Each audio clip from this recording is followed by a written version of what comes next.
Hello friends, welcome again to our very own channel that is विपरीत चक्रा। तो आज हम बात करेंगे एक महत्वपूर्ण विषय के ऊपर। मतलब अब ये सोचिए कि यह विषय जो आज हमारी चर्चा की विषय है वो बहुत ही महत्वपूर्ण है। वो इतना महत्वपूर्ण है कि आज सारी दुनिया उसके पीछे पड़ा हुआ है।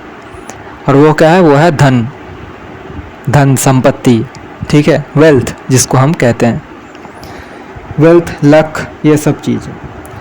तो आज यह जो वीडियो है उसमें हम बताएंगे कि आप कैसे ज़्यादा से ज़्यादा पैसा कमा सकते हो, किस तरीके से, on the basis of astrology के हिसाब से आप किस तरीके से ज़्यादा पैसा कमा सकते हो और कहाँ से आप पैसा कमा सकते हो। आज यह पैसा कमाने वाली चक्कर बहुत ही बड़ी चक्कर है दुनिया में, और हर कोई बंदा लगभग पैसों के पीछे पड़ा हुआ है। वो आप बच्चे से बूढ़े तक अब देख लो, हर कोई पैसों के पीछे पड़ा हुआ है। लेकिन कुछ लोग ऐसा होता है कि वो लोग कमा पाते हैं, बहुत सारे कमा लेते हैं ज़िंदगी में और खुशी खुशी अपनी ज़िंदगी बिताते हैं। और कुछ लोग ऐसे होते हैं जो बहुत कोशिशों के बाद, लाख कोशिशों के बाद भी उतना अच्छा कमा नहीं पाते हैं, उनकी ज़िंदगी उतनी अच्छे से नहीं चल पाती है, बस चल जाते हैं ऐसे। और कुछ का तो ऐसे ही बहुत लोन हो जाता है, इतना लोन हो जाता है उनके ऊपर कि मत पूछो मत, फिर बहुत दिक्कत हो जाता है उनके ऊपर, वो रोते फिरते हैं इधर उधर बस। इन सब चीज़ों का कारण क्या है आपको अच्छे से समझना है। अगर आपके पास आपकी कुंडली बनी हुई हो, अगर आप उसको थोड़ा सा भी देखना जानते हो, थोड़ा सा भी, कितने ग्रह होते हैं, कौन सा ग्रह कहाँ पर बैठे हैं, अगर आप इतना भी जानते हो ना, तो आज यह वीडियो जो है आपके लिए बहुत महत्वपूर्ण साबित होगा। तो चलिए और देर न करके हमारे इस वीडियो को शुरू करते हैं। अब हम सबको पता है कि ज्योतिष में जो शुक्र ग्रह है वो धन का कारक माना जाता है। हर जगह पे, हर किसी चीज़ में आपको यह चीज़ मिल जाएगा, यह बात मिल जाएगी कि जो शुक्र है तो वो धन की कारक है। और शुक्र का संबंध है देवी लक्ष्मी से, और देवी लक्ष्मी जो है वो सनातन धर्म के धन की देवी कहा जाता है। ये स्वाभाविक सी बात है। तो शुक्र ग्रह भी धन के देवता नवग्रहों में से माने जाते हैं। तो यह शुक्र जो है वो हर किसी के कुंडली में है, तो वो कहाँ पर है और किस स्थिति में है, उसके हिसाब से आज हम बताएंगे कि आप किस तरीके से धन कमा पाओगे। शुक्र का संबंध मैंने पहले ही बोला कि लक्ष्मी जी से। और तंत्र में, जो हमारा तंत्र शास्त्र है, उसमें लक्ष्मी के 8 स्वरूप बताए गए हैं। वैसे 16 स्वरूप हैं, लेकिन हम उतने डिटेल्स में आज चर्चा नहीं करेंगे। आप ज़्यादा से ज़्यादा 8 स्वरूप के बारे में आपको ज़्यादातर मिल जाएगा कि लक्ष्मी जी के 8 स्वरूप है। वो कौन कौन से हैं? विजय लक्ष्मी, धान्य लक्ष्मी, धैर्य लक्ष्मी, विद्या लक्ष्मी, संतान लक्ष्मी, आदि लक्ष्मी, धनलक्ष्मी और गजलक्ष्मी। ये 8 स्वरूप है लक्ष्मी देवी के।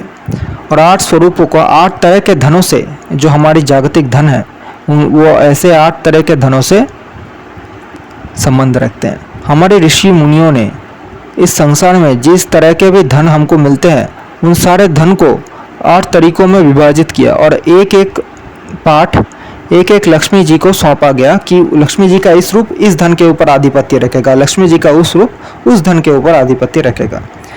तो हम अभी बताकर चलेंगे कि शुक्र के हिसाब से आपको कैसे पता चलेगा कि आपकी कौन सी लक्ष्मी से संबंध है, और आप किस तरीके से, किस एरिया से आप ज़्यादा से ज़्यादा धन कमा पाओगे। और अगर आप हमारी आज की इस वीडियो को अच्छे से देखते हो, अंत तक देखते हो, और इसको ज़्यादा से ज़्यादा शेयर करते हो, लाइक करते हो, और इसके हिसाब से खुद को चलाने की कोशिश करते हो और चलाते भी हो, तो यह एक तरह के गारंटी आप समझ लो कि आप बहुत अमीर आदमी बन जाओगे, बहुत ही स्टेबल आदमी आप बन जाओगे। आपके पास भौतिक सुखों की कोई कमी नहीं होगी, लक्ष्मी देवी की आशीर्वाद आपके ऊपर बने रहेगा। तो इसमें हम बात करते हैं शुक्र अगर सूर्य के साथ बैठा हुआ हो कुंडली में, ये नॉर्मल सी चीज़ है। हर कोई, अगर आपको थोड़ा सा भी कुंडली 10% भी देखना आता हो तो आपको दिखने में चला जाएगा। शुक्र अगर सूर्य के साथ बैठा हुआ हो, या फिर शुक्र पंचम भाव में बैठा हुआ हो, तो उस व्यक्ति का विजय लक्ष्मी से संबंध रखता है। विजय लक्ष्मी विजय की देवी है, वो सक्सेस देता है ज़िंदगी में। किसी भी कॉम्पिटिटिव एग्ज़ाम के द्वारा, किसी भी बिजनेस क्लैश के द्वारा, किसी भी ट्रेडिंग के द्वारा उस व्यक्ति को ज़्यादा से ज़्यादा धन की कमाई होती है। क्योंकि इन सब चीज़ों में क्या होता है, एक युद्ध तरह का होता है, किसी के साथ आपको युद्ध करना होता है, ठीक है। और युद्ध में तो विजय और पराजय होता ही है। और जिस बंदे की ऐसी स्थिति होती है, उस बंदे की विजय लक्ष्मी से संबंधित होती है, तो उसको विजय ज़रूर मिलता है। तो आप इस तरीके से ज़्यादा धन कमा पाते हो। अगर शुक्र चंद्र के साथ बैठा हुआ हो या फिर चौथे भाव में बैठा हुआ हो, तो उसको धान्य लक्ष्मी से संबंध होता है। अगर व्यक्ति धान्य लक्ष्मी जी का पूजा करता है और धान्य से संबंधित, खेती बाड़ी से संबंधित या फिर सौभाग्य लाने वाली जो भी चीज़ है, उन सब चीज़ों से संबंधित अगर वो व्यक्ति व्यवसाय करता है या फिर जुड़ा हुआ रहता है, अगर उसका काम धंधा इन सब चीज़ों से संबंधित है, तो वो ज़्यादा से ज़्यादा धन उसी चीज़ से कमा पाएगा। और साथ में धान्य लक्ष्मी की पूजा भी करना पड़ेगा। पहले वाले में मैंने बताना भूल गया, विजय लक्ष्मी की पूजा भी जरूर करनी पड़ेगी। ऐसा नहीं कि इससे संबंध है तो मतलब आप यही काम कर लो और उसके बाद लक्ष्मी जी को ही भूल जाओ, ठीक है। पूजा तो आपको जरूर से करना होगा, हम हर किसी को बताते हैं। अब चलिए आगे बढ़ते हैं।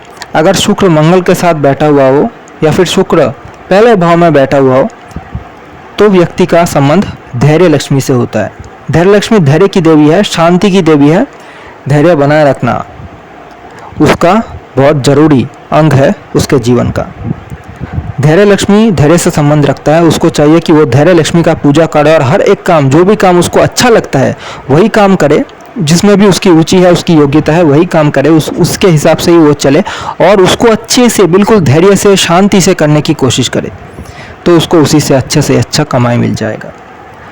अगर शुक्र बुध के साथ बैठा हुआ हो या फिर शुक्र तृतीय भाव में बैठा हुआ हो, तो उसको विद्या लक्ष्मी से संबंध होता है। विद्या लक्ष्मी नाम से ही पता चल जाएगा आपको, विद्या की देवी है। जैसे कि देवी सरस्वती है, यहाँ पर देवी सरस्वती से विद्या लक्ष्मी का इतना अंतर है कि विद्या लक्ष्मी विद्या को बेचकर धन कमाने वालों से संबंध रखता है, और देवी सरस्वती जो है वो सिर्फ विद्या प्राप्त करने से संबंध रखता है। और इसमें एक और बात है, अगर शुक्र बुध के साथ बैठा हुआ तो लक्ष्मी नारायण योग भी होता है, उसमें नारायण भगवान का भी हाथ लग जाता है। तो यह बहुत ही राजयोग टाइप का है। अगर किसी की कुंडली में ऐसा चीज़ है तो बहुत ही बढ़िया बात है। आपको विद्या और विद्या क्षेत्र से संबंधित चीज़ों से धन की प्राप्ति होगी। आप विद्या लक्ष्मी की पूजा करें, या तो टीचर बने उसके साथ साथ, या फिर प्रोफेसर बने, या फिर ट्यूशन ले, या फिर किसी न किसी चीज़ से पढ़ाए लोगों को, उससे आपको ज़्यादा से ज़्यादा धन की प्राप्ति होगी। या फिर आप एडिटिंग भी कर सकते हैं, न्यूज़पेपर एडिटिंग भी कर सकते हैं, या फिर न्यूज़ पोर्ट को मतलब फोकस भी कर सकते हैं, ठीक है। अब बात करते हैं, अगर शुक्र गुरु के साथ बैठा हुआ हो या फिर शुक्र 9वें भाव में बैठा हुआ हो, तो संतान लक्ष्मी से संबंध होता है। नाम से ही पता चल जाएगा इसमें भी आपको कि संतान लक्ष्मी संतान, बच्चों की देवी है, ठीक है।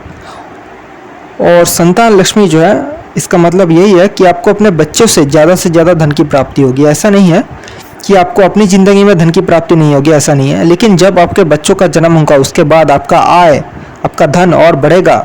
और उसके साथ साथ अगर आप ऐसा कोई काम करते हो जैसे किंडरगार्टन स्कूल चलाना या फिर कोई पार्क चलाना जो बच्चों से संबंधित हो, तो उससे आपको ज़्यादा से ज़्यादा लाभ होगा, धन लाभ होगा, ठीक है।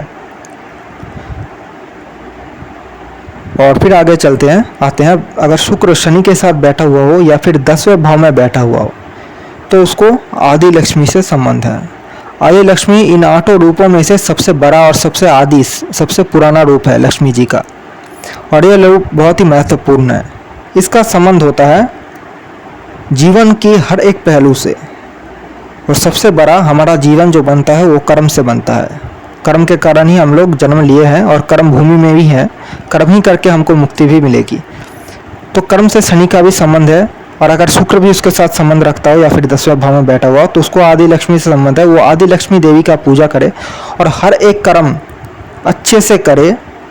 वो जिंदगी में किसी भी चीज़ में हाथ लगाएगा ना, अगर वो उसको अच्छे से कर पाएगा, अगर वो उसका दिमाग उसमें है, उसका मन उसमें लगता है, और अगर वो उस कर्म में कुशल है, तो उसको उसी से धन की प्राप्ति होगी। ये एक तरह का वरदान है। जिन लोगों का यह योग है, उन लोग एक तरह से वरदान प्राप्त किए हुए हैं कि वो जहाँ पर भी हाथ लगेगा उसी से उसको धन की प्राप्ति होगी। लेकिन उसको फिर अच्छे से काम करना आना चाहिए, और उसको लीगली काम करना चाहिए, नैतिक रूप से काम करना चाहिए, कोई गलत काम नहीं करना चाहिए। अब आगे बढ़ते हैं, अगर शुक्र राहु के साथ बैठा हुआ हो या फिर शुक्र 11वें भाव में बैठा हुआ हो या फिर 6ठे भाव में बैठा हुआ हो, 11वें भाव नहीं छठी भाव में अगर बैठा हुआ हो तो उसको धनलक्ष्मी से संबंध होता है। और धनलक्ष्मी नाम से भी आपको पता चल जाएगा कि उसको सिर्फ धन से संबंध है, मतलब जितने भी भौतिक चीज़ हो, सोना, गहने वगैरह वगैरह, ठीक है, उन सब से संबंध रखता है। ये इस तरह के आदमी जिसका शुक्र के साथ राहु बैठा हुआ हो, या फिर शुक्र राहु के साथ, या फिर छठे भाव में बैठा हुआ हो, ऐसे बंदे सिर्फ धन कमाना ही जानता है। वो किसी भी काम कर लेगा, वो शराब भी बेच लेगा, वो जुआ भी खेल लेगा, वो कुछ भी कर लेगा, लॉटरी भी खेल लेगा, वो ट्रेडिंग भी कर लेगा, लेकिन उसको धन जरूर से जरूर कमाना है। इस तरह के मानसिकता के लोग होते हैं वो। और अगर नहीं भी होते हैं तो उनको फ़ायदा इसी में है, ठीक है। मैं इस तरह के कामों को बढ़ावा देने के लिए नहीं बोल रहा हूँ, आप अवश्य ही नैतिक रूप से ही काम करो, कोई लीगल काम मत करो, लेकिन ऐसे लोगों को चोरी चमारी से, डकैती से, ठीक है, गंदे कामों से, शराब वगैरह बेचने से, इन सब चीज़ों से उसको धन की प्राप्ति होती है। अब आखिर में शुक्र अगर केतु के साथ बैठा हुआ हो, या फिर शुक्र 12वें भाव में या 8वें भाव में बैठा हुआ हो, तो उसको गजलक्ष्मी से संबंध होता है। वो बंदा गजलक्ष्मी की पूजा करे। और गजलक्ष्मी के साथ सबसे बड़ा संबंध है वाहन का, ठीक है। अगर आप वाहन चलाते हो, या फिर वाहन का बिजनेस करते हो, या फिर आपका खुद का शोरूम है, या फिर कोई शोरूम में काम करते हो, तो आपको ज़्यादा से ज़्यादा कमाई उसी से होगा, जो भी संबंध वाहन से है। अगर आप टूरिज्म से संबंध रखते हो तो भी आपको उससे बहुत अच्छा कमाई मिलेगी, ठीक है। और ये तब होगा जब शुक्र केतु के साथ बैठा हुआ हो, या फिर 12वें या 8वें भाव में बैठा हुआ हो। आप लोग गजलक्ष्मी की पूजा करें, गजलक्ष्मी भगवती की आराधना करें, हवन वगैरह करें, उनका मंत्र जाप करें, और साथ में इस तरह के बिजनेस या फिर काम करने की कोशिश करें जिसका संबंध गाड़ी से हो, बस से हो, इस तरह की जो वाहन है उससे हो, ठीक है। या फिर कोई बंगला हो गया, बड़ा बंगला, विला हो गया, ठीक है, कोई इस तरह की चीज़ें, ठीक है। जैसे आप ले लो जो दलाल होते हैं, दलाल लोग, ठीक है, इस तरह के काम आप कर सकते हो, तो आपको ज़्यादा से ज़्यादा धन की प्राप्ति उससे होगी। तो अब तक आपको पता चल गया होगा कि आपको धन की प्राप्ति किस चीज़ से है। तो आप कोशिश कीजिए कि इस तरह के कामों में आप लोग लगे रहें, तो आपको इस तरह की कामों से बहुत बहुत ज़्यादा कमाई मिलेगी। और आपको इतना कमाई मिलेगा कि आपका जो अगर कोई लोन भी है वो भी ख़त्म हो जाएगा, अगर कोई पैसों की तंगी है वो भी ख़त्म हो जाएगी। और आप ज़रूर से ज़रूर लक्ष्मी जी के इन 8 रूपों का पूजा करें। और अगर आप ऐसे काम डायरेक्ट रूप से नहीं भी कर सकते हो, तो आप इनडायरेक्ट रूप से पार्ट टाइम जॉब होकर या ऐसा कुछ भी तरीके से आप इन सब कामों से जुड़े ज़रूर रहें। मैं ये कहूँगा कि आप इन सब कामों से जुड़े ज़रूर रहें, ठीक है। अगर आप जुड़े भी रहते हो ना, तो भी आपको कहीं ना कहीं से धन की प्राप्ति होती रहेगी। आपकी खराब वक्त पर यही सब चीज़ें आपके काम में आएगा। तो आज का वीडियो इतना तक ही था। आपको यह बताना था कि ज्योतिष के हिसाब से आप लोग आसानी से कैसे जान सकते हो कि आपकी आर्थिक तंगी, आपकी आर्थिक समस्या कैसे दूर होगी। आशा करते हैं कि वीडियो आपको बहुत अच्छा लगा हो। और वीडियो अगर अच्छा लगा हो, लगना भी चाहिए, क्योंकि ये बहुत ही आजकल के ज़िंदगी में बहुत ही कामदार वीडियो है, ये एकदम फैंटास्टिक वीडियो है। अगर आपको ये अच्छा लगा हो तो आप ज़रूर इसको शेयर करें, इसको लाइक करें, और हमारे चैनल को ऐसी वीडियो प्राप्त करने के लिए और ज़्यादा से ज़्यादा सब्सक्राइब करें, या लोगों से भी करवाएं। और हमारे इस दिए गए वीडियो में सलाह जो भी है उसको आप पालन करने की ज़रूर कोशिश करिएगा, उससे आपको फ़ायदा ही फ़ायदा है। तो आज के लिए इतना ही, मिलते हैं किसी और वीडियो में। तब तक के लिए good bye, take care, see you soon.